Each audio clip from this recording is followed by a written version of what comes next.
친일 언론이 이야기하지 않는 이들의 아픔을 공감합니다. 수구종편이 애써 외면하는 우리들의 분노를 이야기합니다. 라디오 반민특위 진보종편 지금 시작합니다.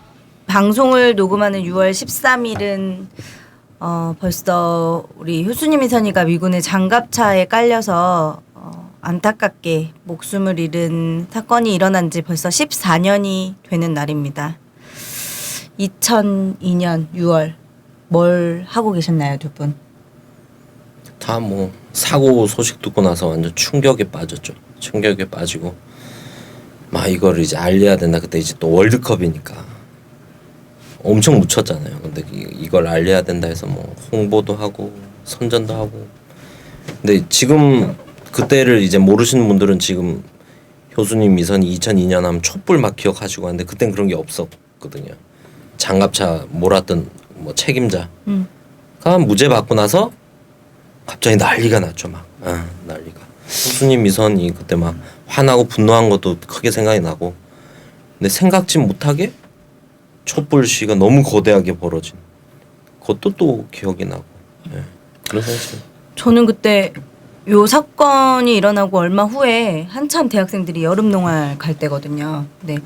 여름 농활 가서 활동을 하다가 이게 이렇게 많이 이제 대중들한테 이 분노를 알려야 된다 이래서 진짜로 아스팔트 농활대가 돼서 막 곳곳에 선전전 다니고 충북 음성에서 농활하다가 서울까지 가서 뭐 선전전하고 뭐 이랬었던 기억들이 그때 나요. 통선대 그 계획을 제가 짰잖아요. 아 그래요? 범창학년이니까. 그래서 막 그때까지도 그랬어요. 그때까지도 사람들이 너무 모른다, 알리자 이럴 때였죠. 7월, 맞아요. 8월. 예. 저도 그때 저는 그 대전에 학교에 있을 때니까 대전역 앞에 중앙시장이 있어요. 중앙시장에서 그 선전 활동을 하다가 알리자 하던 그때였다고 생각이 들어요. 촛불은 아니었고 촛불을 내지 않았으니까. 근데 저는 그때 처음으로 제가 그래도 구사학번이니까 군 뭐 선전 활동을 한 지 한 8년째 되는 애인데 8년 만에 처음으로 진짜 그죠? 유인물 나눠주다가 제가 흥분해가지고 사람들한테 막 혼자 연설을 막 하기 시작해요. 거기 막 그 버스 정류장에 계시는 분들이나 야채 노점상에서 이제 막 물건 사시는 아주머니들한테 막 여러분의 따님이 막 이런 얘기를 막 하고 있으니까 아마 그 사람들 완전 어떻게 받을지 모르겠어요. 근데 그날 선전 활동을 하고 들어오는 버스에서 어떤 생각이 들었냐면 그때 제가 박사 1년 차. 예. 근데 들어오는 버스에서 야, 내가 이 일을 살 수 있을까? 그런 생각이 잠깐 들었어요. 그래서 저는 그게 지금까지도 좀 생각이 나고 효수님 이선이 이야기를 할 때 매번 그런 사람이 되고 싶어요. 그러니까 잊지 않았다 우리는. 그 길에 저희들이 있습니다. 라는 얘기를 좀 할 수 있는 그런 면에서 효수님 이선희는 그때 구호 생각나잖아요. 두효중생 깔아 죽인 주한미군 물러가라 이랬잖아요.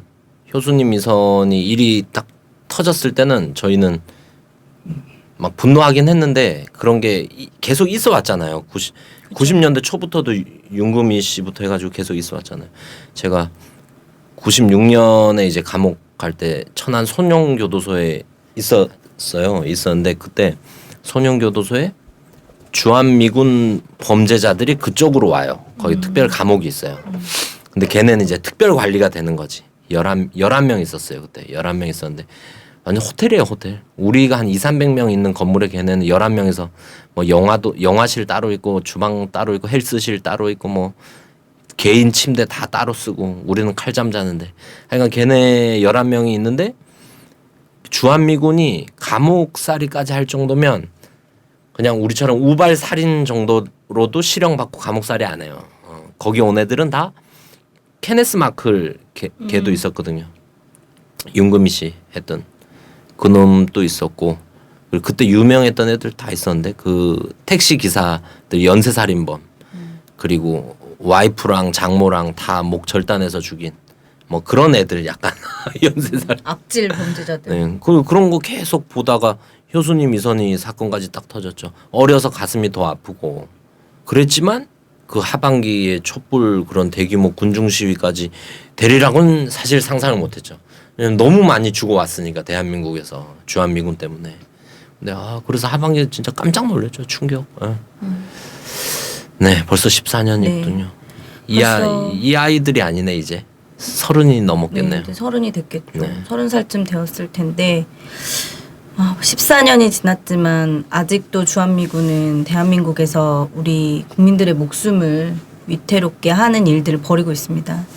용산 미군 기지를 비롯해서 많은 곳에서 이 탄저균 실험을 해왔고 앞으로도 계속 하겠다고 하고 있고 계속 한반도에서 평화를 해치는 이런 군사훈련들을 계속하고 있습니다. 언젠가 한번 저희 또 이 주한미군 범죄나 이런 것들에 대해서도 다룰 텐데요. 한번 합시다. 주한미군 범죄. 예? 해야죠. 또 우리 박근혜 대통령께서 국회 개원에 맞춰 시정연설을 또 한번 하러 국회에 가시지 않았습니까? 진짜 시정해야겠던데. 아니 근데 이게 처음 국회 개원을 하기 전에 국회의사당 이렇게 가면 자리가 있잖아요. 그 가운데 통로 자리를 누가 앉냐를 가지고 약간 논쟁이 있었어요. 왜 악수하려고? 그러니까 원래 전통적으로 그 자리는 그동안에 뭐 여당이 다수당이고 하니까 자연스럽게 여당이 앉았었던 거예요. 근데 이제 다수당이 이제 더민주가 됐잖아요. 그래서 막 그런 얘기가 나왔는데 대통령이 왔는데 대통령을 잘 의전하려면 우리가 이 자리 꼭 지켜야 된다. 막 여당 의원들이 그랬다고 하더라고요. 근데 오늘 이렇게 잠깐 보니까 새누리당 의원들 다 일어나서 막 악수하고 하는 거 보니까 결국 그 가운데 자리는 새누리당이 차지한 모양이에요. 시정연설에서 저는 그냥 주요 이렇게 흘러가는 자막 보면 3당 대표와의 회담을 정례하고 국정 운영의 동반자로서 국회를 존중하겠다. 그리고 국민에게 희망을 드리는 국정 운영을 하겠다. 요 내용 말고는 결국은 또 본인이 하고 싶은 말만 하신 게 아닌가. 왜냐면 노동개혁이나 규제개혁 계속 요구를 했고 그리고 또 그 이란과 아프리카 갔다 온 순방에 대해서 엄청나게 자랑질을 하시고 결국 자기가 하고 싶은 말만 했던 것 같아요. 근데 대형 사건이 또 하나 있었어요. TV조선이 자막을 내보냈어요. 박근혜 대통령이 이런 말을 했거든요. 취임사는 꿈으로 쓰고 퇴임사는 발자취로 쓴다 이 말을 했는데 TV조선이 자막에 취임사는 꿈으로 쓰고 퇴임사는 발로 쓴다고 기자가 마음 가는 대로 썼네. 그런 일이 야, 있어가지고 조선일보가 변했어요. 우리 조선일보가 변했어요 요즘에. 그런 일도 좀 있었죠. 이번에 박 대통령 그래도 진실을 하나 얘기한 게 있는데 뭐 했죠? 뭐라 그랬냐면요. 대통령이 이런 얘기를 했어요. 가장 중요한 것은 마음을 얻고 신뢰를 쌓아 나가는 것이다. 맞잖아요. 그랬다니까. 네. 대통령이 국회 가가지고 그죠? 가장 중요한 것은 물론 전 성대모사예요. 마음을 얻고 신뢰를 쌓아 나가는 것입니다. 라고 했다는 거예요. 알고 했을까? 뭔 말인지 모르고 했을까? 앞에 써준 거 보고 했겠지. 그런 입장에서 자기가 이제 신념화된 거죠. 근데 또 북한에 대해서 뭐라 그랬냐면요. 비핵화가 없는 대화. 이게 북한의 비핵화가 전제가 빠진 대화는 국면 전환의 기만일 뿐이다. 이렇게 했어요. 이것도 참 정말 좀 충격적인데 저는. 그럼 비핵화가 빠진 대화가 뭔가 얘기 중인가 보네요. 그러니까 굳이 그렇게 얘기하는 거 보면 북한이 이제 비핵화 없는 대화를 하려고 한다라는 주장을 하는 거고 국면 전환의 기만일 뿐이다. 근데 박근혜 정부가 이거 보면요. 점점 이렇게 근데 갑자기 안경을 왜 쓰셨어요? 눈이 요즘에 침침해가지고. 우리 경계년님이 갑자기 안경을 쓰셔가지고 제가 좀 화면 가끔 찍으니까 순간 다른 분인 줄 알았어요. 너무 막 깜짝 놀랐는데. 거시기하게 나오니까. 근데 이번에 잘 나오는데 내가 볼 때. 연설을 딱 보다 보니까 야 저분이 진짜로 요즘 좀 많이 깝깝하신가 보다. 응?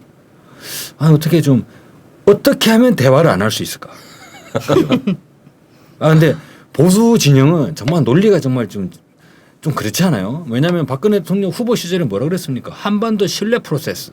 그지 않았어요? 아까 얘기했잖아요. 임기 초에도 그랬죠. 네. 요즘은 통일 대박 대화. 얘기하고. 한반도 신뢰 프로세스 얘기했잖아요. 대통령 딱 되니까 건수도 좋아. 북한 핵실험했잖아요. 2013년 이제 2월 12일에 3차 핵실험을 딱 했는데 그러면서 국면 전환. 이제 국면 전환이다. 그래서 그동안에 했던 신뢰 프로세스를 안 해도 된다. 북한 때문에. 야, 이렇게 공약을 파기할 수도 있네. 예. 근데 이번에 보면 이제 올해 4차 핵실험 하고 나니까 완전히 이제는 뭐 미국보다도 더 세게 나가는 듯한, 물론 이제 둘이 같이 어차피 뭐 짜고 치는 고스톱이긴 합니다만 중국과도 싸우고 이러다가 그죠? 대한민국이 저는 좀 예전에 그 있잖아요. 타이완? 예. 타이완 어떻게 됐어요? 점점 국제적으로 오히려 이제 고립돼 버리는 이런 모습이 그렇죠. 보여지는데 아니 북한과 중국이 대화를 하고 북한과 미국이 사실 대화하는 거지 않습니까 지금? 북한과 러시아가 대화를 하고 전부 다 대화하고 있는데 박근혜 정부만 대화를 하지 않겠다라는 이야기를 계속 하고 있으니까 약간 좀 그 얘기도 걸리더라고. 국제 대 북한의 구도로 밀어붙여야 된다. 네. 근데 진짜 현실에서는 지금 국제 대 한국이 될 판인데 이러다가는 네. 걱정입니다. 그래서 오늘 같은 날 국회의원 20대 국회잖아요. 새 국회인데 누구 하나 다 기계를 가지고 일어나서 본의원은 할 말 있습니다라고 딱 던지는. 당장 윤리위에 이 있습니다. 이 국회 있습니다. 개헌하자마자 윤리위에 제소. 존댓말 쓰고 소리를 안 지르면 되죠. 대통령이 발언 중에 발언권을 얻지 않고 미리 신청 안 하면 국회는 발언도 그럼 못해요. 발언권을 주십시오만. 아마 근데 마이크가 미리 신청해야 돼. 아마 마이크가 다 꺼져 있을 앉아 거예요. 있는 자리에는 마이크가 없어요. 우리 같이 이렇게 안 돼 있고 미리 발언을 국회의장한테 허락 받기 위해서 미리 제출을 해야 돼요. 그럼 신발을 던질 수도 없는 거네. 신발 윤리위에 던지면- 제소된다니까 바로 오늘 국회 신발 처음 문 던지면- 열었는데 바로 그 윤리위에 제소되는 거예요. 신발 던지면 종편에 대서특필 되죠 이제. 옛날에 부시 이라크 가서 할 때 이라크 기자가 기자. 신발 던졌잖아요. 멋있었지. 인기 많았죠. 신발 던지는 게 최고 모욕이라면서요 중동에서. 네, 그렇다 그러더라고요. 네, 아무튼 저는 기대가 없었어가지고 별 기대가 없었어서 그냥 역시나였네 이러고 말긴 했는데요. 오늘 본격적으로 오늘 진보 종편의 심층 주제. 근데 한 가지만 더 말씀드려요. 그거 아세요? 들어가면 안 돼요?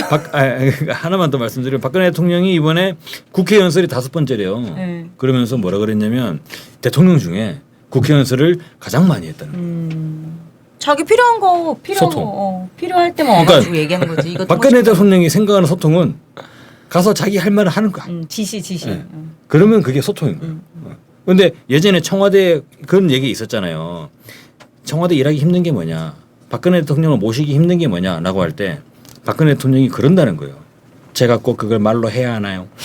그럼 몰라 어떻게? 알아서 해야 돼. 알아서. 눈빛만 봐도? 알아서 해야 되는 그럼 거예요. 말을 해준다는 건 큰 은혜를 베푸는 거네. 그렇죠. 이거 박근혜 국회에서 입장에서. 은혜를 베푸는 대통령 거네. 독대하기가 얼마나 어려워요.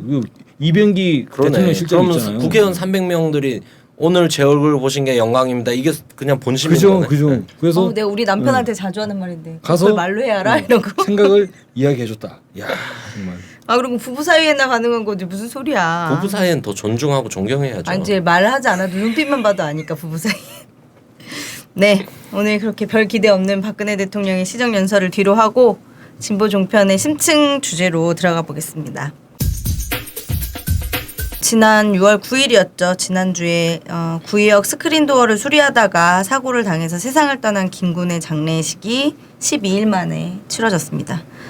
5월 28일에 사고를 당했고요. 한 30일경부터 알려지기 시작했는데요. 이 소식이 좀 알려지니까 사고가 일어난 구의역 9-4 승강장 그 안전문 앞에 김군을 추모하는 국화 추모 메시지들이 쌓여가기 시작했어요. 그리고 이제 온라인에서도 구의역 스크린도어 9-4 승강장이라는 페이스북 추모 페이지가 좀 생기고 그러면서 이제 추모 분위기가 좀 이어지고 이번 사고의 구조적인 문제를 지적하는 목소리들이 나오기 시작했습니다. 막 고등학교를 졸업한 19살의 소년이라고 해요. 첫 직장이었고. 좀 그게 제일 슬프더라고. 딱 이름하고 가로하고 19세 딱 네. 하는데 그 숫자 너무 슬펐어. 19라는 숫자 너무 슬펐고 생일 전날이었다고 하더라고요. 근데 첫 직장에서 막 수습 사원을 뗀 사회 초년생이죠. 근데 일감이 너무 많아가지고 컵라면으로 막 끼니를 때우면서도 이제 공기업인 서울 메트로에 정규직이 될 수 있다 이런 희망을 계속 품고 일을 힘들어도 했었던 거죠. 이 청년 노동자의 죽음이 우리 사회에 이제 좀 전반적인 모순들을 좀 지적하면서 이 안타까운 죽음이 반복되는 걸 끊어야 한다 이런 목소리로 터져 나왔습니다. 저는 조카가 한 명 있어요. 네. 지금 이제 고등학교 1학년인데 그 친구가 물론 뭐 저의 영향도 있습니다만 자기는 공부를 안 하겠다. 네. 저희 집안 모두 다 그래 너는 공부하지 마라. 공부하면 인생 베린다. 공부 저렇게 열심히 해서 뭐 박사 내봤자 그런 분위기가 있어가지고 근데 자기는 공부를 안 하겠다고 하면서 빨리 회사를 가서 취직을 해서 부모님 도와드리겠다고 그러면서 실업계 공업고등학교를 갔어요. 공업고등학교 갔는데 올해 초에 이제 저희 누님하고 우리 누나 아들이니까 우리 누님하고 이런저런 얘기를 하다가 누나가 그런 얘기를 했던 기억이 나요. 잘 되면 지하철 공사에도 정규직으로 취직할 수도 있고 그리고 이제 여러 가지 공기업으로도 들어갈 수가 있고 열심히만 하면 다 잘 될 수 있다더라 이런 얘기를 좀 들었거든요. 똑같네요, 우리. 예, 그래서 저는 너무 좀 오버랩이 돼서 근데 거기 요즘에는 그 대학도 무조건 취직이 보장되지 않잖아요. 그러다 보니까 이제 고등학교 때부터 이미 취업 전선으로 빠지는 학생들이 많고 그래서 그러니까 실업계 고등학교도 예전 같지 않다는 거예요. 잘 나가는 데는 진짜 열심히 하고 들어가기 경쟁이 되게 치열하다. 그래서 우리 조카도 거기 들어가기 위해서 공부도 많이 하고 막 그랬거든요. 근데 제가 이 사건을 좀 보다 보니까 이 친구도 정말로 성실했겠다. 정말 성실하고 그 정규직이 한번 돼보겠다. 그리고 효성이 되게 밝고 부모님을 위해서 가족을 위해서 우리 예전에 보면 그런 거 있지 않습니까? 386 세대들 보면 386 세대들이 이 학생운동에 떨쳐 나서는 그런 계기 중에 하나를 보면 그 집안의 이 여동생들이 오빠를 위해서 내지는 우리 남동생을 위해서 공장에 들어가 가지고 자기 미래를 이제 헌신을 하잖아요. 그런 모습을 보고 그 동생은 대학에 갔을 때 청계천 피복 공장에 우리 노동자들의 현실을 보고 완전히 눈이 뒤집어지는 거지 않습니까? 그래서 이제 뭐 투쟁에 나서게 되고 그런 과정들이 있는데 저는 이번에 이 구의역 사고를 보니까 정말 남일 같지가 않고 또 저는 뭐 저희 또 대구에 우리 부모님이나 말씀드릴 때 그래도 이번에 뭐 대책 마련이 잘 되지 않겠냐 이렇게 말씀을 드리긴 했는데 정말 남일 같지가 않아요. 그 사실 따지고 보면 이 지하철 이런 청년 노동자들의 사고 소식이 이번이 처음이 아니지 않습니까? 사고 때마다 2인 1조 언제나 이제 작업 원칙을 2인 1조 원칙을 세우고 안전 매뉴얼을 내놓지만 이런 건 전부 다 뭐 사실 탁상 행정이었고 근본적으로 고용 구조가 변경이 돼야 되는데 실제로 이거 보면 정말로 이 환승객의 사람들이 많이 다니는 그러한 지하철 역사에 한해 가지고 여러 가지 광고판이라든지 이런 부분들을 회사들이 빼먹기라고 있잖아요. 여러 가지 지하철 관련나 운영에서 왜곡되는 부분들이 나타나고 그리고 서울 메트로나 이런 지하철 공사에서도 사실 중요하게 광고 수익이 나는 지역은 광고 수익이 나는 광고판의 운영들은 이제 다른 회사에게 다 뺏겨버리고 별로 중요하지 않은 그런 지하철 역사만 관리를 하게 되다 보니까 수익 구조 자체에도 문제가 많이 있다고 해요. 그러니까 실질적으로 국민의 안전을 하청업체에다가 이제 맡겨버리는 거잖아요. 근데 저는 이런 거 보면 좀 자본주의가 정말로 좀 너무 몰인정하다는 생각이 들어요. 이윤이 중심이니까. 이윤을 위해서 노동자가 희생을 해야 되고 헌신을 해야 되고 헌신을 해야 되는 건 뭐라고 모르겠습니다만 나가서는 이렇게 희생을 해야 한다는 면이 그런데 이런 부분들이 진짜로 대한민국 사회를 뭔가 바꿔야 되지 않겠나. 네. 그러니까 어쨌든 낙찰을 받으려면 하청업체 입장에서는 최저가를 써낼 수밖에 없는 거죠. 그러니까 결국 또 그러면 하청업체 최저가를 써내고 그러면 인건비에서 줄여야지 자기들이 돈을 벌고 그러니까 이제 인건비를 줄이면서 업무 강도가 세지는 거죠. 이번 여기 김군이 사고 당했던 업체 같은 경우에도 49개 지하철 역사의 스크린도어 수리를 담당하고 있는데 용역 직원 6명, 그러니까 6명씩 3교대 정도로 돌아가면서 일을 했던 거죠. 그러니까 6명의 그 49개를 다 봐야 되는데 2인 1조가 애초에 가능하지 않은 시스템인 거죠. 그게 뭐 인건비 아끼려고 뭐 그런 것처럼 컵라면 딱 보면서도 그 정도를 관리해서 돌려면 하루에 근무 시간에만 한 2만 보를 걸어야 된대요. 2만 보를. 근데 2만 보 하루 종일 막 하루 종일 운동까지 다 쳐도 1만 보 채우기가 힘든데 또 지하철은 저희도 잠깐만 타고 나와도 엄청 답답하고 시간이 좀만 여유 있어도 버스 타려고 하고 막 그러잖아요. 근데 그 지하철 안에서 2만 보나 걸어 다니면서 일을 하는데 점심시간 보장이 잘 안 되는 거잖아요. 그래서 컵라면을 끼고 있었다고 얘기하는데 이 정도로 빡빡하게 이제 거의 2인 1조가 불가능한 건 말할 것도 없고 혼자 한 명씩 움직여도 빡빡한 일정인데 메트로가 사고 초기에는 뭐라고 했어요. 어머니 찾아서요. 업무 매뉴얼 자기들은 업무 매뉴얼은 2인 1조다. 이거를 우리가 승인해 준 적이 없다. 근데 이미 2인 1조를 못하게 만들어 놓고. 그러니까. 근데 이제 뭐 이게 난리가 나고 뭐 추모 분위기 막 이렇게 나고 사실이 밝혀지고 이러니까 다시 나흘인가 만에 사과했죠. 네. 네. 서울 메트로가 초기에 이제 김군 어머니를 찾아와서 자기네는 업무 매뉴얼상 2인 1조가 아니면 그 승강장을 수리하게 허가해주지 않는다. 근데 이 업무 매뉴얼 어기고 혼자서 작업하다가 사고를 당한 거다 이렇게 얘기를 했었죠. 근데 경찰에 가서 이제 CCTV를 확인하니까 아니었던 거야. 자기들 그 거기 시설 하는 데 가서 열쇠를 가지고 간 진짜 게 몰랐을까요? 확인이 된 전 거야. 그게 더 웃겨요. 그러니까. 진짜 몰랐을까? 그러면서 이제 뭐 처음에 이제 뭐 보고자들 말만 믿고 그렇게 얘기를 했겠죠. 아 그것도 전 못 믿겠어요. 2인 1조로 할 수 없는 업무의 양인데 그러니까. 이미 김군의 그 어머님 기자회견문 보셨죠? 네. 네, 그게 정말로 이제 좀 그럼 너무 분하셔서 확 나오신 거잖아요. 네. 어머니도. 맞아. 사회적 파장이 많이 나왔는데 저는 그 말씀이 좀 많이 기억에 남아요. 둘째는 그렇게 키우지 않겠다. 아 근데 정말 나라가 어떻게 되려고 그죠?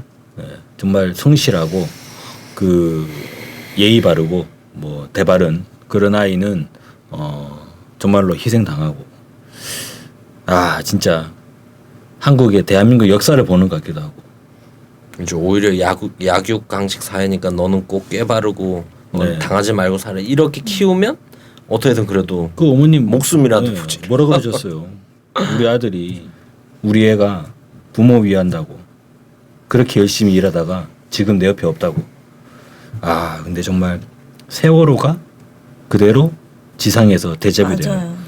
똑같네요.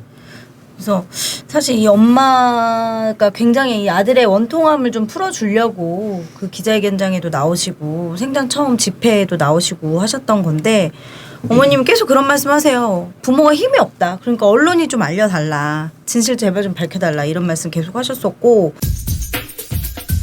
사실 이제 추모의 분위기가 생기면서 구의역에 많은 시민들이 이제 한국 사회 구조적인 문제 하청에 또 재하청을 주고 또 막 평생 아무리 노력해도 비정규직밖에 될 수 없고 그리고 지킬 수 없는 안전규정 뭐 반복되는 사고 이런 거에 대한 분노가 끌어오르기 시작한 거죠. 그래서 이제 좀 자발적으로 행진을 하고 그리고 수많은 시민들이 추모 공간을 막 찾고 포스트잇 써서 붙이고 막 이랬죠. 그리고 서울 메트로에 대한 분노도 쏟아내고 그래서 우리 그 세월호 노란 리본처럼 검은 리본도 나눠주시고 또 그 국가꽃으로 헌화하는데 방송인 김재동 씨가 찾아오셔서 거기 이제 지키고 있던 청년 활동가들한테 뭐가 힘드냐 이렇게 물어보니까 저희가 다 청년 활동가들이라서 돈이 없어서 이 국화를 이렇게 매일 바꿔 놓는 게 너무 경제적으로 힘들다 이런 얘기를 하니까 내일부터 그 국화는 내가 책임지겠다 이렇게 하면서 김재동 씨가 시민들하고 같이 해서 매일 500송이 국화를 구의역에 이렇게 배달도 해주고 했다고 하더라고요. 이렇게 되면서 여론이 이제 계속 형성이 되니까 이제 나흘 만에 서울 메트로가 이제 좀 사과를 했죠. 이번 사고는 처음에는 초기에는 김군의 잘못처럼 몰아갔지만 김군이 아니라 서울 메트로 책임이라 이렇게 사과를 발표했어요. 그래서 발표를 하면서 사고 당일에 경황이 없는 상황에서 직원들 진술만으로 책임을 고인에게 전가했다며 사고는 고인의 잘못이 아닌 시스템의 문제가 주 원인이다 이렇게 얘기를 했죠. 그래서 제가 사실 지지난주 토요일 날 저도 구의역에서부터 그 건대병원 장례식장 있는 데까지 좀 조문을 하기 위해서 행진을 같이 하고 조문을 했거든요. 어머니 아버님 나오셔서 저희들한테 말씀도 해주고 너무 고맙다면서 같이 이렇게 큰절도 하시고 꼭 조문하고 식사도 하고 가라고 해서 이제 조문하러 들어갔는데 영정 사진 옆에 이 서울 메트로의 사과문이 이렇게 딱 펼쳐져 있더라고요. 근데 이 사과문은 또 김군의 관에 넣어져서 같이 화장이 또 됐다고 하더라고요. 사실 뭐 서울 메트로도 초기에 이제 김군을 2번 죽인 거잖아요. 근데 또 이런 일에 약방에 감초라고 조선일보도 또 김군을 2번 죽입니다. 네. 김군이 작업 도중에 이제 그 매뉴얼 어기고 통화하다가 잘못된 거라고 개인 과실처럼 몰아갔잖아요. 그 조선일보 5월 30일자 보도였는데 서울 메트로 제목 자체가 서울 메트로 스크린도어 수리공 통화 왜 숨겼나. 서울 메트로가 사고 당시에 구의역 CCTV를 확인하니까 김군이 사고를 당하는 그 순간까지 약 3분간 휴대전화로 통화를 했던 것으로 나타났다. 이로 인해 김군은 전동차가 진입하고 있다는 방송을 듣지 못했고 목숨을 잃은 것으로 보인다. 그리고 만일 서울 메트로가 지하철 선로 작업을 할 때 개인 휴대전화 반입을 금지하는 조항이 있었다면 이번 사고는 충분히 예방할 수 있었다고 지적했다. 이렇게 지적을 했어요. 근데 다음 단락에는 또 하나의 오보가 더 나오죠. 작년 8월 숨진 정비업체 직원도 사고 당시 약혼녀와 통화를 하고 있었다는 사실이 뒤늦게 밝혀졌다. 하면서 이 사건들을 통째로 개인 과실로 몰고 간 거죠. 이전에 이제 강남역 사고 때처럼. 근데 뭐 조선일보가 그렇게 기사를 써도 이제 양치기 신문이잖아요. 국민들이 안 믿어요. 그래서 댓글 이렇게 쭉 보는데 모르겠어요. 나중에 베스트 댓글 바뀐 건 모르겠는데 1등 댓글은 역시 조선일보 숨진 피해자 개인의 잘못으로 몰아가네, 몰고 가네, 뭐 이런 걸로 나오더라고요. 그러니까 이게 오보라는 게 이제 밝혀졌죠. 그리고 사실 이제 뭐 조선일보 기자한테 확인하니까 너 CCTV 봤냐? 그러니까 CCTV도 안 보고 그냥 쓴 거예요. 근데 이거를 사과도 안 하고 처음에는 그냥 바로 다음날 숨진 스크린도어 수리공 작업 중 통화 안 했다 라는 제목의 기사를 내보내요. 앞에 기사를 쓴 기자가 자기가 오보냈던 거에 대해서 뭐 정정이나 이런 것도 안 하고 그냥 이런 기사를 내보내죠. 그래서 참 유체이탈 기사다 막 이런 얘기가 많이 나왔었죠. 그래서 나중에 이제 이것과 관련해서도 막 여론이 악화되니까 그제서야 이제 조선일보가 정정 보도를 요만하게 냈죠. 유가족한테 사과한다 뭐 이렇게 정정 보도를 냈죠. 물론 뭐 정정 보도도 뭐 코딱지만하게 나왔죠. 아니 근데 이런 국민들의 이런 지탄을 받고 있는 언론사가 어떻게 이렇게 승승장구를 할 수 있죠? 도저히 그 메커니즘이 도저히 이해가 안 되네. 아니 다른 나라에 보면요, 일본에 뭐 마이니치 신문이 있고, 미국에 뉴욕 타임즈가 있고, 그리고 뭐 세계적 통신사를 보면 뭐 있잖아요. AP, AFP 뭐 쭉 있는데 그런 언론사들도 전부 다 그 나라 국민들의 지탄을 받고 막 분노를 사나요? 이럴 수는 없죠. 이 정도까지는 거의 최고일 것 같은데요. 아 근데 조선일보는 왜 이래? 아무튼 뭐 국민의 힘으로 진실을 밝힌 사건이었죠. 서울 메트로의 초기에 뭐 김군에게 개인 과실로 덮어씌우려고 했던 것이나 조선일보의 이런 오보 같은 것도 국민적 분노가 좀 어떤 진실을 밝히게 할 수 있는 힘이 됐던 것 같습니다. 청년들이 지금 비정규직이 거의 뭐 70% 이 정도에 달한다고 하더라고요. 아 정말 높아요. 예. 진짜 심각한 문제예요. 오죽하면은 그 알바 천국 있잖아요. 알바 천국 엄청나게 선전하지 않습니까? 알바 천국이라고 하는 어찌 보면은 뭐 인력 업체인데 거기에 유명 연예인 그 해리 예, 엄청나게 인기를 끌었던 배우들이 알바 천국에 막 CF를 찍잖아요. 알바 천국이라고 하는 회사가 승승장구 하는 거지 않습니까? 그리고 거기에 이제 뭐 어떤 자본들이 막 집중이 되는 거잖아요. 청년들의 지금 고용 수준은 뭐냐? 아르바이트잖아요, 아르바이트. 이거는 뭐 거의 뭐 정규직 비정규직을 논할 것도 없고 알바 수준에 지금 최저임금이 되느냐 안 되느냐 이런 얘기를 하고 있고. 알바에 대한 인식이 저희 때 같은 경우는 잠깐 하는 거잖아요. 잠깐. 잠깐 하고 근데 지금은 용돈 그게- 벌려고 예. 하고 이런 건데 지금은 이제 완전 자기 생활을 위해서 이게 너무나 보편하다 보니까 요즘에 청소년들은 어떤 생각을 하냐면요. 나는 크면 뭐가 될까라고 할 때 정규직 그건 아니에요. 저희 꿈은 뭐 예를 들면 어떤 뭐 소방관 내지는 어떤 경찰 이런 직종을 이야기하는 게 아니에요. 나의 꿈은 아까 말한 정규직인데 대체로 보면 뭔지 아세요? 대기업 아니요. 없어요. 꿈이 없어요. 꿈이 없어. 그럼 너 뭐 먹고 살래? 라고 하면 대체로 어떤 답변이 나오냐면 편의점 알바하죠 뭐. 그런 모습이라는 거예요 지금의. 네. 근데 이게 정말 심각한 문제예요. 네. 알바에서 어떻게 먹고 살아? 그럼 알바 2개 하면 되죠. 이렇게 얘기하더라고. 그럴 수도 있죠. 근데 지금 그나마 그 아르바이트 하는 것도 전체 청년이 임금 근로자 중에 청년들이 임금 근로하는 사람들 중에 6명 중에 1명이 최저임금을 못 받는데요. 그럼에도 불구하고 최저임금을 안 주면 사업주가 원래 처벌을 받게 되잖아요. 사법 처리된 경우가 2%에 불과하다고 하니까 그리고 사실 청년이 실제로 기댈 수 있는 공간이 없는 거죠. 실제로 아르바이트라고 하는 그런 직종의 특성상 그 근무 시간을 희한하게 이렇게 저렇게 돌릴 수 있는 방법 많이 있어요. 이를테면은 근무 시간이 영업 시간이 정해져 있잖아요. 기본적으로 뭐 영업 시간 전에 와서 청소를 해야 되지 않느냐 그렇게 될 수도 있는 거고 아니면은 또 뭐 그렇죠. 인정에 의해서 내가 오늘 근무하는 날은 아니지만 뭐 가서 잠깐 뭐 배우는 과정으로 와서 뭐 서빙하는 거라 이제 전체 시스템을 좀 와서 공부하는 과정으로 뭐 가서 배우는 걸로 될 수도 있고 그제 여러 가지 그 뭐. 뉴스도 진짜 웃기더라고. 그 옷가게 알바들 있잖아요. 알바들 옷을 맞춰 입고 있잖아요. 그 네. 가게에서 파는 네. 뭐 사야 돼? 내 심플한 돈으로? 그거를 알바비로 사야 된다는 거야. 아, 진짜 왜 그래? 웃기죠. 유니폼 원래 지급을 해줘야지 너무 장난하는 웃기죠. 것도 아니고. 이게 강제는 아닌데 네. 강제가 아닐 수 있나요? 아니, 입어라. 지급하진 않는다. 그러면 안 사면 넌 나가까지는 아니지만 입어라. 지급하진 않는다. 그러면 어떻게? 사라는 거지. 근데 이게 사실 같은 공간에서 일하는 정규직과 비정규직에 대한 차별이 또 엄청나잖아요. 그래서 힘을 빠지게 하는 것도 있고 같이 똑같은 일 하는데 더 오래 일하고 근데 월급은 정규직이 더 많이 받고 그리고 정규직은 뭐 무슨 다양한 수당을 받죠. 무슨 수당 근데 비정규직은 야근 수당 얘기를 꺼내지도 못하고 뭐 이런 증언들이 수당 이어지고 문제 있어요. 그런 차별 문제도 있고 방금 얘기했던 옷 이런 문제도 있지만 진짜 문제는 이 김궁 같은 경우도 딱 입사할 때 배울 거 아니에요. 업무 매뉴얼을 전달을 해야 되니까 업무 매뉴얼상 보면 2인 1조가 안전수칙이란 말이야. 서울 메트로 지금 처음 얘기했던 것처럼. 근데 그렇게 일을 할 수가 없어. 혼자 일을 해. 그럼 이게 위험하다는 걸 알잖아. 아는데도 해야 돼. 위험한지 아는데도. 이게 제일 걱정인 거죠. 그래서 이게 국민 안전 문제를 대책 얘기를 많이 하더라고. 지금 뭐 서울시 차원에서 국민 안전을 어떻게 지키고.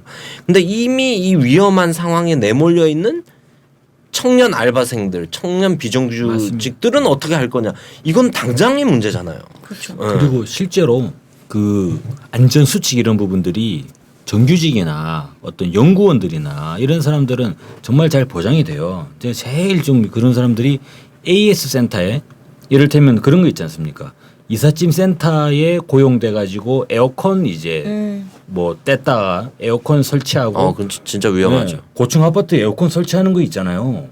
거의 뭐 상체의 절반이 밖으로 나가요. 막 베란다 밖으로. 그러겠더라고요. 네, 예. 그렇게 작업을 막 하시잖아요, 실제로. 근데 안전수칙 그분들에게 안전수칙이 어떤 의미가 있겠나? 이거 안 하면 잘리는데. 이제 그런 상황 속에서 실제로 저희가 이런 안전의 사각지대는 정말 많다. 그런 생각이 많이 들어요. 네. 그래서 이번에 추모하러 온 분들 인터뷰 이렇게 보면 같은 나이예요. 같은 처지에 있어요. 같은 일을 했어요. 뭐 이해할 수 있겠어요. 어떤 상황이었는지 이런 청년들이 진짜 많더라고요. 이런 걸 아는 거죠. 잘릴까봐 옷을 사 입어야 돼요. 잘릴까봐 업무 매뉴얼 안전수칙을 어겨서 일할 수밖에. 잘릴까봐 뭐 최저임금을 못 받아 또 그냥 주휴수당을 못 받아 또 위험한 일에 그냥 내몰려 또 그냥 참게 되는 뭐 이런 처지를 이미 알고 있다. 알고 있으니까 이 사람들이 이제 포스트잇 이런데 메시지 이런 거 네. 보면 뭐 이런 구조적인 제도적인 시스템적인 문제에 대해서 이미 분노를 하고 추모를 하는 내용들이 많이 있더라고요. 그래서 뭐 이 세상에 뭐 사람보다 중요한 건 없다. 그리고 하청이라 죽었다. 비정규직이라서 죽었다. 더 이상 일하다 죽지 말고 분노하자. 그리고 뭐 제일 많이 나온 게 이제 너의 잘못이 네. 아니야. 뭐 이런 메시지가 많았더라고요. 너의 잘못이 아니야 해시태그라고 하죠. 앞에 샵 붙여서 이렇게 하는 것들이 이렇게 쭉 이어졌는데 제가 이제 몇 가지 기억나는 그 추모 메시지들을 조금 소개를 드릴까 합니다. 규정은 목숨을 지키기 위한 것입니까? 아니면 사고가 났을 때 당신들의 책임을 면제받기 위한 것입니까? 젊은 꿈을 컵라면에 담지 않아도 되는 곳에 가시길. 416의 지하철 버전. 저는 20살 청년 노동자입니다. 부끄럽고 미안합니다. 저는 오늘도 이렇게 살아남았습니다.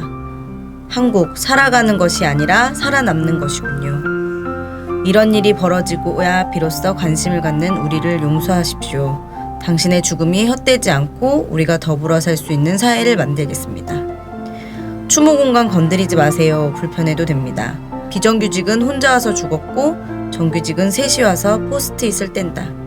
헬조선에서 헬프미를 외쳐도 공허한 메어리뿐. 이런 글들이 이 해시태그 너의 잘못이 아니야를 붙여서 추모 메시지로 많이 이제 좀 이렇게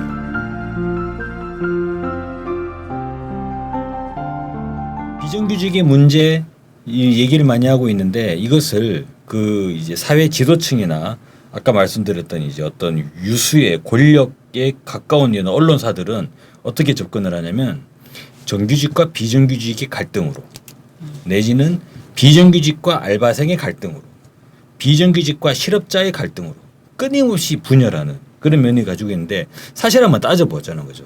알바생의 비애가 있죠. 비정규직의 비애가 있어요. 그러면 정규직 얘기를 들어봐요. 정규직은 그러면 살만하냐? 거기도 비애가 많아요. 먹고 살기 힘들죠. 그죠? 그러면 알바생들을 고용하고 있는 자영업자들 문제, 한국 사회 자영업 문제는 예전부터 이미 검증된 거 아닙니까? 지금 자영업자들 어떻게 살고 있어요? 완전히 다 몰락하는 계층이잖아요. 대표적인 계층인데. 그러면 결국은 따지고 보면 뭐가 되냐면 대한민국 경제라는 것 자체가 대한민국 경제가 지금 씨가 마르는 거예요. 그러니까 이렇게 되는 거잖아요. 가물이 완전 들어가지고 강물이 바짝바짝 마르는 거예요. 지금 누구 하나 없이. 그러면 그나마 이 강물 줄기에 좀 있는 사람들은 그래도 좀 먹고 살만하긴 한다고 하지만 전혀 뭐 생활은 전혀 안 되는 건데 완전히 이 경쟁에 배제된 사람들 여기서부터는 죽어나는 거지 않습니까? 이러한 시스템 이거 예전부터 예견이 된 거예요. 그쵸. 80년대 영국의 대처 정권이 신자유주의 도입했지 않습니까? 그때 뭐라 그랬어요? 영국의 철도 사고 나고 하면서 신자유주의 계속 따라가다가는 공공부문에서 대형 사고 나고 나라가 완전 휘청휘청거릴 수밖에 없다라고 돼가지고 영국에서 신자유주의가 이제 전환되고 노동당 정부가 들어서게 된 계기가 됐잖아요. 그러니까 지금 대한민국 사회 한번 보자는 거죠. 아니 MB 시대에 온갖 규제 철폐, 규제는 적이다. 규제는 적이다 그러고 규제 다 없애다가 뭐라 그래? 결국 어떻게 됐습니까? 지금 세월호의 사건 그리고 구의역의 사건, 녹차라떼. 네, 녹차라떼. 근데 행상도 한술 있고. 더 떠서 박근혜는 규제는 남덩어리라고 처부 서야 될 원수 막 이런 얘기 했었잖아요. 아니 이제 이렇게 가면은 자본에게 모든 전행을 베풀어 주게 되면 그죠? 자본 세력은 살 수가 있어요. 그러니까 한국 경제가 종국적으로 어떻게 가야 되느냐? 세계 경제가 안 좋지 않습니까? 세계 경제 안 좋은데 언제 이제 박리담에 그죠? 자동차 하나 팔면은 3% 이윤 남겨가지고 그걸 어떻게 먹고 살아요? 게다가 또 뭐 재벌이나 뭐 차장들이나 대기업에 있는 사람들 먹고 살아야 되잖아요. 게임이 안 나오잖아요. 그럼 결국에 어떻게 하느냐? 밑에 쥐어 짜는 거지 않습니까? 근데 이런 구조를 완전히 엎어야 되잖아요. 그거 보면 참 김대중 정부나 노무현 정부는 정말 책임감이 있었다고요. 이 나라를 어떻게 먹여 살릴 것인가 고민을 했던 거잖아요. 아니 뭐 북한이 좋아가지고 북한을 대화를 했겠냐는 거죠. 자가용이랑 스마트폰도 미국 시장 가지고 싸우지 말고 화웨이나 이런 데랑 싸우지 말고 맞아요. 북한에다 팔면 되는 건데 맞아요. 그래서 2천만 명을 더 팔 수 있는데 이거는 개인의 감정 그죠? 좋고 싫으나 문제를 떠나자는 거지 않습니까? 보수 진영도 북한으로 가야 된다는 거예요. 왜? 경제가 망하는데 어쩔 거냐고 지금 대륙으로 진출해야지. 그래서 시베리아로 그리고 유럽으로 뻗어 나가야 되잖아요. 그것만이 제대로 된 살길 아니냐. 근데 그 중요한 길, 그죠? 하나의 강물줄기를 완전히 터트려 가지고, 그죠? 이 말라 빠진 이 대한민국 경제가 그야말로 샘솟을 수 있는 그런 통일 경제의 길이 바로 옆에 있는데 이거를 죽자고. 근데 박근혜 대통령도 알고 있어요. 통일 대박이라고 그랬잖아. 본인 스스로 통일은 대박입니다라고 했잖아요. 근데 지금 뭐 하냐는 거예요, 지금. 이러고 나니까 청년들이 그죠? 힘들어하는 거죠. 네. 이거는 결국은 정규직과 비정규직의 문제도 아니고 그리고 어떤 이제 알바생과 고용주 간의 문제도 아니라고 보는 거예요. 결국은 뭐냐면 이거는 한국 경제의 전략에 대한 문제고 전략이 없는 거예요, 지금 정부가. 경제 전략이 없으니까 어떻게 됩니까? 5년 지나가지고 이렇게 됐잖아요. 앞으로 10년 지나면 문제는 더 심각해지지. 네, 이렇게 어쨌든 개인의 잘못이나 개인적인 문제가 아니라 이런 구조적인 잘못이라는 목소리가 터져 나온 데는 이 지하철 2호선을 이용하는 시민들이 절반 정도가 20, 30대라고 하더라고요. 그래서 추모 메시지를 붙인 이들도 주로 이 젊은이들이고, 그래서 이들한테는 이제 계속 효율을 강조하면서 줄 세우기를 강요하잖아요. 그래서 이 경쟁으로 내몰면서 결과는 결국 또 개인 탓이 되고, 이런 한국 사회에 대한 바로 보기가 이어진 게 아닌가. 그래서 이렇게 목소리가 좀 타오르기 시작한 것이 아닌가 싶습니다. 저희 동네는 약간 외곽이다 보니까 원래는 할머니 할아버지들이 폐지를 줍잖아요. 근데 언제부턴가 20대 후반 자매 같아요. 20대 후반 30대 초반 여성 둘이서 두 분이 리어카 한 명이 끌고 한 명이 주는데 싹쓸이를 하는 거잖아요. 싹쓸이를. 근데 싹쓸이 한다고 그게 또 얼마겠어요. 그죠. 근데 그런 거 보면 말씀하셨던 대로 세대 간의 갈등 문제는 실제 구조적으로 있을 수도 없는 거다. 지금 다 말씀하셨던 다 말라 비틀어지고 기본 토대가 다 내려앉고 다 가라앉고 있는 상황. 그래서 한국 사회에 전반적으로 경제의 면을 들여다보면 물론 그럴 수 있지만 저는 이게 어떤 공감에서 시작해서 분노로 발전한 그런 면이 거라고 좀 있는 거죠. 보거든요. 그래서 가장 공감이 됐던 거는 너의 잘못이 아니야. 이게 해시태그를 붙여서 온라인상에 퍼져 나갈 만큼 공감을 얻었다는 거죠. 근데 아까 우리 저기 순결남님께서 말씀하신 것처럼 나도 비정규직이다. 나도 위험한 일한다. 뭐 나도 정규직 시켜준다는 말 때문에 참고 일한다. 이런 것들이 비슷한 처지에 있는 청년들이 공감을 더 많이 이루었다라는 의미인 거죠. 물론 맞아요. 그러니까 네. 너의 잘못이 아니야 이게 맞죠. 너의 잘못이 아니죠. 그럼 누구의 잘못이냐 이걸 따져야 되잖아요. 누구의 잘못이냐라고 할 때 저는 그렇다면 이것이 100% 지하철 공사만의 잘못이냐? 저는 그것도 아니라는 거예요. 청와대가 들어가야지. 물론이죠. 청와대 잘못이 있는 거다. 어쨌든 이 뭐 한국 사회에 지난해부터 수저론이 많이 계급론, 수저 계급론, 흑수저, 금수저 뭐 해가지고 이런 것들이 많이 터져 나오고 헬조선이라는 말까지 이렇게 한국 사회를 뒤흔들었었는데 이게 의미하는 게 결국은 한국 사회에서는 내가 아무리 노력해도 개인적인 노력만으로는 해결 가능하지 않은 현실이 있는 거잖아요. 요즘 청년들이 편의점에서 뭐 혼자 도시락 뭐 이런 거 먹고 혼밥 하는 경우가 많은데 이 혼밥을 하는 이유가 그냥 단순히 경제적인 문제 때문은 아니죠. 물론 시간이 없기도 한데 근데 친구들 만나서 밥을 먹거나 술을 마시거나 하면 시간도 시간이지만 돈을 또 그만큼 많이 쓴단 말이에요. 그래서 그거 자체를 할 수가 없는 청년들이 있는 거죠. 최저임금 받아서 어디 뭐 영화 한 편 보고 뭐 친구들 만나서 술 먹고 이러기가 쉽지 않다라는 거예요. 불가능에 가까운 현실이라는 거죠. 그렇죠. 청년들에게는. 네. 뭐 당연히 뭐 불가능한 부분이고 그 최저임금을 못 받는 걸 넘어가지고 실질적으로 취업 자체가 안 되잖아요. 그러니까 최저임금을 못 받는 사업장이 왜 생기느냐, 그죠? 그거를 감수할 수밖에 없는 구조가 있다. 왜? 그걸 안 하면 잘리니까. 잘리면 대안이 없으니까 이런 상황으로 가는 거지 않습니까? 결국에는 청년들이 남들보다 경력을 더 쌓아야 한다. 그래서 일종의 좀 장거리 신드롬이라고 했는데 장거리 역으로 압박감으로 좀 다가올 수 있다고 봐요. 열정페이, 그죠? 이런 부분들이 좀 우리 청년들을 짓누르고 있다. 이번에 구의역 사고를 보더라도 피해자 김구를 봐요. 야근이나 휴일 수당을 제대로 받았나? 그러면 최소한의 뭐 큰 놈의 얘기 나옵니다만 기본적인 식사 시간이라도 제대로 보장받고 있냐? 얼마 144만 원? 그죠? 옛말에 뭐라 그랬어요? 밥 먹을 때 개도 안 그린다 근데 그랬어요. 하루에 10시간이 넘게 일을 했다는 거죠. 결국은 이거는 뭐냐? 기업들이 청년들을 악용해서 노동 착취를 하는 거다. 이렇게 볼 수 있는 거잖아요. 이렇게 하여튼 비정규직 청년 노동자들한테는 이렇게 노동 착취를 하는 거죠. 10시간 넘게 일을 하고 밥 먹을 시간도 없어서 컵라면을 먹을 정도로 노동 착취를 하면서도 임원들은 고액 연봉을 받았죠. 그 김군이 일을 했던 은성 PSD도 이 메트로를 퇴사한 직원들이 세운 회사라고 하더라고요. 근데 그 퇴직한 직원들이 가가지고 고액 연봉을 받고 뭐 결국은 힘없는 비정규직 노동자들만 이렇게 안전을 도외시하고 또 살인적 업무에 시달리면서 저임금을 받고 이랬던 그 진짜 것이 그 아닌가. 시스템도 웃기더라고요.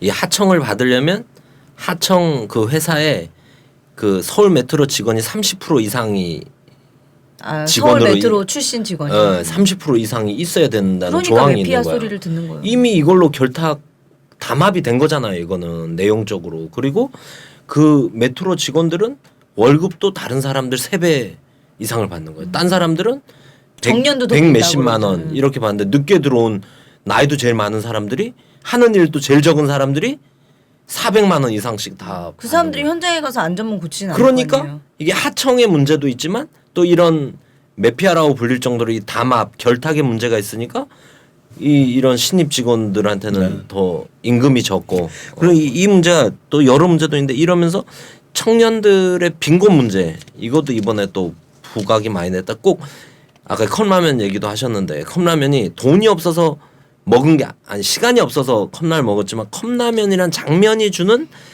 또 청년들의 상징적 의미도 있거든요. 요즘 편의점들이 경쟁이 심해서 장사 안 됐잖아요. 다시 매출이 올라가고 있어요. 편의점. 네. 그게 삼각김밥, 컵라면, 그리고 도시락. 편의점 도시락의 힘이래요. 네. 어마어마하게 팔린대요. 편의점 가다 보세요. 점심시간 먹으니까. 젊은 사람들 서서 네. 막 먹고 있단 말이에요. 옛날에는 그게 우리는 별미였잖아 사실. 막 이래 먹다 정 먹으럼 다니다가 컵라면 이제는 그게 일상이 돼버린 이 빈곤의 좀 상징으로도 컵라면이 보여줬다. 그래서 청년들 중에 또 17%가 지금 옥탑 반지하 이거는 그래도 낫죠. 이건 호텔이죠. 고시원 이렇게 사는 사람들이 17%나 된다. 우리 청년들 중에. 그러니까 제가 뭐 예전에 을지로 쪽인가 을지로의 그 지하철역을 들어가는 길에 노숙자분이신데 지하철 손잡이가 있잖아요. 손잡이에다가 옷을 막 널어 놓으셨더라고요. 그러니까 제가 딱 보니까 그분이 아직 노숙자가 되신지는 얼마 안 됐고 그렇지. 그러니까 빨래를 하죠. 아직까지는 최소한 이제 인간으로서 최소한의 면모를 갖추기 위하셔서 그 이제 속옷이나 이런 것들을 이제 화장실에서 빨아가지고 널어 놓으신 것 같아요. 아 근데 그러다가 또 좀 지나가 보면 이분은 좋게 노숙자가 되신지 한 몇 년 되신 분 근처에만 가면 노숙자 분이 계신가 하는 느낌이 오는 냄새가 나잖아요. 예. 근데 이런 부분들을 보면 한 사람이 몰락해가는 과정이 그죠? 한국 사회는 서울 시내를 1시간도 필요 없어요. 10분만 걸어가 보면 인간이 어떻게 몰락할 수 있는가 이 한국 시스템 내에서 그대로 보여지지 않습니까? 그래서 이번 구의역 사고에서 보여준 국민들 반응을 보면 이게 누가 이렇게 싸웁시다 일로 나오십시오 이런 힘보다는 이 사건을 보면서 네. 나도 김군이랑 비슷한데 나도 저 사발면 그죠. 나도 저런 작업 바로 환경 나의 이야기. 우리 아들 또 저런데 맞아요. 이런 공감이 뭔가 자연스럽게 뭔가 집단적인 공감의 기초에서 아니, 저만 해도 뭔가 힘을 저만 해도 만들어냈다. 우리 조카의 얘기랑 너무 똑같은 거예요. 네. 바로 박 박사님 아까 얘기할 때도 이게 어디 특수한 일이 아니게 돼버렸구나 지금 맞아요. 대한민국이. 근데 이게 우리 국민들이 아까 말씀하신 것처럼 공감을 공감으로만 끝낸 게 아니라 문제를 좀 해결하는 방향으로 가고 있다 이렇게 생각이 들어요. 뭐 더 이상 일하다 죽지 않아야 된다. 이런 어이없는 죽음 더 이상 일어나면 안 된다. 이렇게 해결하는 방향으로 가고 있는 거죠. 그래서 아프니까 청춘이다. 뭐 이런 책이 있었잖아요. 근데 이게 이제는 아프면 환자지 어떻게 청춘이냐 이런 저항으로 좀 그 유명한 유병재 올맞아 씨가 가고 있는 게 얘기했잖아요. 아닌가. 아프니까 청춘이니까 아프면 아프면 병원 가야지. 병원 가야지. 뭐 맞아요. 뭐 쌍욕을 했는데 네. 뭐라 그랬더라 하여간은. 그러니까 이게 이제 아프니까 청춘이다라는 말이 나올 정도로 책이 나올 정도로 그런 청년들한테 그런 것들을 강요했던 거잖아요. 힘들고 지금 네가 겪는 시련은 아무것도 아니야. 이런 걸 강요했는데 하도 청년들이 시련을 겪다 보니까 이씨 아프면 환자지 무슨 청춘이야 막 이렇게 하면서 저항의 목소리가 나왔다는 거죠. 아 근데 우리 청년들 진짜로 우리 지금 20대 세대들을 봐요. 얼마나 진짜 너무 짠해요. 봐요. 그들이 대체로 보면은 96년 요 언저리에 태어났잖아요. 그러니까 어릴 때 2살 3살 때 IMF 외환위기를 겪은 거예요. 집안 아버지 뭐 직장 날라가 버리고 뭐 갑자기 우리 아빠 옛날에 양복 입고 회사 가다가 어느 날부터는 이제 1톤 트럭 타고 막 다니시는 거예요. 그 집안에서 어떻게 돼요? 어쨌거나 너는 공부해야지. 왜? 대한민국은 라인이잖아요.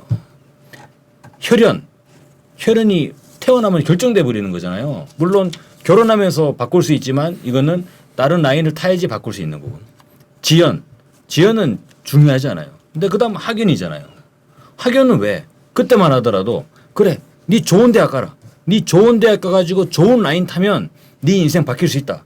그거잖아요. 대한민국이 자기가 열심히 노력해가지고 떳떳하게 나가가지고 열심히 노력해가지고 성공할 수 있나? 개천에서 용단의 시절이 끝났지 않습니까? 그러니까 전부 다 죽어라 공부로 가는 거잖아요. 근데 우리 청년들이 어릴 때부터 그런 유년기를 살았다는 거예요. 지금 우리 20대 청년들은 어릴 때 동네 친구들하고 몰려다니면서 비석치기하고 제기차던 그런 경험도 없어요. 무슨 경험만 있냐? 6살 때 태권도 체육관 가가지고 거기에서 구구단을 외우고 있어. 예. 그리고 7살, 8살 되면 이제 영어학원 다니면서 가나다라도 모르는데 ABCD를 공부했다고요. 우리 청년들이 초등학교 다닐 때 뭐 했어요? 선생님 2차 방정식 배웠는데 다 까먹었어요. 다시 한번 해주세요. 아니 까먹는 2차 함수를 왜 자꾸 가르치는 거야? 이가 그렇게 10년 20년을 살아왔어요. 대학 가라. 대학 가면 바뀌겠지. 대학 갔어. 대학 갔는데 대학 가면 취직해야지. 그러니까 대체 애들이 어떻게 되는 거예요 지금? 진짜로. 그래서 요즘은 고등학교 졸업하자마자 공무원 시험 공부한대잖아요. 대학 시험 공부 안 하고 하도 그러니까. 진짜 이게 거꾸로 갑니다. 네. 정말 너무 심각한 문제라고 봐요. 그래서 어쨌거나 저는 이제 믿을 것은 우리 국민밖에 없다라는 생각이 들고 정말 이렇게 말씀드리면 너무 좀 뭐라고 해야 할까요? 막 절망적이잖아요. 근데 실제로 우리가 눈을 돌려서 그죠? 아까 이 나도 그래 공감의 연대 이런 부분을 보면 세월호 사건도 마찬가지지 않습니까? 우리 애들도 그리고 내가 우리 조카들도 그렇게 공감의 연대를 통해 가지고 국민의 위대한 힘이 발휘되는 거 아니냐. 세월호 참사에 특별법을 제정할 수 있는 힘도 어디 있었냐. 그게 바로 뭐 민주당의 정치인들이 잘해가지고 그런 거냐. 전혀 아니라고 보고 바로 유가족분들의 헌신과 그리고 우리 국민들의 그런 협동. 자기 문제처럼 느꼈죠 전부 다. 실제로 우리들의 문제이기도 하고. 맞아요. 그때부터인 것 같아요. 나라가 나를 지켜주지 않는구나. 라는 게 기본 정서가 딱 생긴 것 같아요. 나라가 나를 지켜주지 않는구나. 기존에 그냥 뭔가 문제가 있다 독재다 뭐 이런 생각들은 많이 했지만 기본이 아예 허물어진 딱 시점이 세월호였던 것 같아요. 이게 국가인가? 그래서 이번에 세월호 유가족도 이 김군 장례식장에 조문을 가셨어요. 네. 그래서 두 부모님이 또 아이들이 공교롭게도 같은 나이더라고요. 세월호 아이들이 살아 있었으면 김군의 나이더라고요. 근데 두 부모님이 이렇게 서로 끌어안고 어머니가 내가 바르게 크라고 했다. 시키는 대로 잘하라고 했다. 그게 너무 후회된다 이렇게 얘기하니까 세월호도 부모님들이 가서 선생님 말씀 잘 들어라 이러니까 가가지고 움직이지 말고 그 자리에 있으라고 하니까 그대로 있다가 아이들도 그렇게 된 거잖아요. 그래서 우리가 더 잘 싸웠어야 되는데 그래야 이런 문제가 안 일어날 수 있었는데 하면서 두 부모님이 막 끌어안고 우셨다고 뭐 이렇게 하더라고요. 그래서 더 이상 국가는 국민의 생명을 보호하는 게 가장 우선인데 국가가 국민의 생명을 보호해주지 않는 거죠. 우리 스스로 살아남아야 되는 사회가 된 거죠. 그거에 대한 분노가 이번에도 이렇게 좀 터져나온 게 아닌가. 저는 거기서 약간 좀 더 논리가 더 나가서 국가가 우리를 보호해주지 않으니 우리는 우리 스스로 지킨다에서 국가가 우리를 보호해주지 않으니 우리를 보호하는 국가로 바꿔야 될 것 같아요. 맞아요. 그런 과정이 저는 뭐 세월호도 그러고 이번 구의역 때도 보여지고 아까 전에 세대 문제 얘기를 했는데 이게 되게 자연스러운 거잖아요. 가장 공감이 잘 되는 건 자기와 비슷한 처지의 세대이거나 비슷한 처지의 사람들이잖아요. 그러니까 뭐 노동자들, 농민들 계급으로도 묶여지시는 거고 또 청년이나 학생들이나 또 계층으로도 묶여지는 것도 공감이 그만큼 쉽고 빠르게 되니까 그럼 청년들이 먼저 구의역 이전에 강남역 뭐 이렇게 딱 묶여지는 거죠. 묶여지고 이게 뭐 이렇게 묶여진 사람들이 남 탓하지 않습니다. 이렇게 묶여진 사람들이 이런 공감으로 모여진 사람들이 이거는 뭐 5, 60대 탓이야. 이렇게 가지 않죠. 이미 모일 때 본질을 인지하고 모인 사람들이잖아요. 이거는 국가가 없어서 국가가 부재해서 국가가 국민을 죽이기 때문에 저항하기 위해서 모이는 거잖아요. 살기 위해서. 이 사람들은 이렇게 결속이 되면 세대 간의 또 결속과 단합은 또 자연스러운 문제다. 그 다음에 그래서 뭐 슬픈 일이고 나라가 바닥에 쳤을 때 일어나는 뭐 참사들이지만 또 이런 과정에서 또 우리가 또 일어나고 있는 게 또 보이지 않나 우리 국민들이. 이런 생각. 그리고 실제로 이렇게 모이는 국민들을 보면 바로 우리가 운동권이 그렇게 이야기하던 그 민중의 역동성이 바로 여기에서 나타나는 부분이 아니냐. 아니 그게 뭐 총선에서 뭐 어디를 찍어야 되고 이런 건 아니잖아요. 우리 국민들이 이 들끓는 민심, 그죠? 그리고 저는 우리 진보 운동도 그죠? 정말로 이런 세월호 가족들 그리고 이번에 구의역에 공감하는 이 수많은 청년 대중들과 공감하고 함께 할 수 있는 네, 그러한 운동 세력으로 거듭이 나면 야 정말 진보 운동 그냥 꽃이 만발하지 않겠어요? 대표님, 주권방송에서 샴푸를 공동 구매한다면서요? 네, 주권방송 후원을 위한 천연 한방 샴푸 100세트를 한정 공동 구매하고 있습니다. 네, 천연 한방 샴푸라고요? 경피독이라고 들어보셨죠? 피부를 통해서 흡수되는 독인데요. 피부를 통한 흡수는 매우 빠르고 해독이 되지 않아서 인체에 치명적입니다. 샴푸, 바디워시 등에 있는 합성 계면 활성제, 증점제, 방부제들이 다 피부에 흡수되는 독입니다. 방부제, 증점제, 산도 조절제를 사용하지 않고 한방 샴푸는 유익한 미생물과 천연 약재, 추출물을 사용하여 만든 샴푸입니다. 그게 그렇게 좋나요? K의 미생물을 사용해서 두피에 기생하는 모낭충, 비듬균을 감소시키고 천연 방부 효과가 있는 정향과 계지를 사용해서 피부 트러블이 거의 없습니다. 아, 네, 탈모 방지 효과도 있다면서요? 천연 약재 추출물을 사용해서 지속적으로 사용할 경우에 머리카락이 덜 빠지게 되고요. 모발이 풍성하고 또 윤기가 있어짐을 느낄 수 있습니다. 어떻게 구입할 수 있습니까? 주권방송 홈페이지에서 배너를 누르시면 주문소로 이동합니다. 주문하시고 입금하시면 바로 롬즈를 만날 수 있습니다. 주권방송 후원을 위한 천연 샴푸 공동 구매. 많은 구매 부탁드립니다. 이렇게 국민들의 힘을 모아서 국민들의 힘으로 대한민국의 역사는 지금껏 쓰여져 왔고 앞으로도 그렇게 쓰여질 것이라고 생각합니다. 밖으로 내보이기에 좀 부끄러운 대한민국입니다. 하지만 이 역사를 다시 쓰는 우리 국민의 발걸음이 오늘도 계속되고 있죠. 결국 진실이 이기고 개인이 아닌 사회로 나아가 이 구조적인 문제를 해결하겠다는 결심이 모아진 구의역 사고. 이 사고로 희생된 김군의 면목을 빌며 오늘도 진보하는 우리 민족의 역사를 함께 쓰고 있는 우리 모두에게 감사의 인사를 드립니다. 라디오 반민특위 진보종편 다음 주에 다시 뵙겠습니다. 그 자리에 있었다고 아름다운 사람들이 저마다 촛불이 되어 어둠을 이겨내고 노래하던 날 화장실 한 번 못 가고 추위에 몸살이 나도 엄마 아빠는 그 자리 지켰다고 그렇게 힘든데 왜 그러셨어요 눈 반짝이며 너희가 물어오면 난 대답할 거야 나도 말할 거야 너희에겐 새날을 주고받던